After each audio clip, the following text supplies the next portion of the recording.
Hi, I'm Lisa Anderson with this week's Supply Chain Byte. So what's top of mind is the goods movement sector and transportation. So let's start with trucking.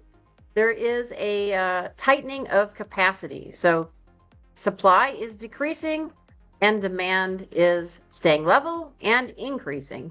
So why is this? Well, there are fewer drivers with licenses. In fact, about 20% fewer, which is pretty significant. There are fewer trucks on the road. There are increased regulations constraining capacity, and there's a carrier attrition. In the package shipping arena, UPS and FedEx rates have gone up by about 6%, but there's more accessories and handling as things have become more complex. From a demand supply perspective, there are more companies going with private instead of UPS and FedEx.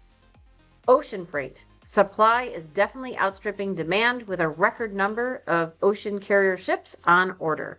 So what should we be taking away? We've got to be thinking about demand and supply alignment, how to make sure that you're staying ahead of customer needs, but doing so profitably. So you have got to be adjusting your demand and supply levers and doing so creatively and innovatively.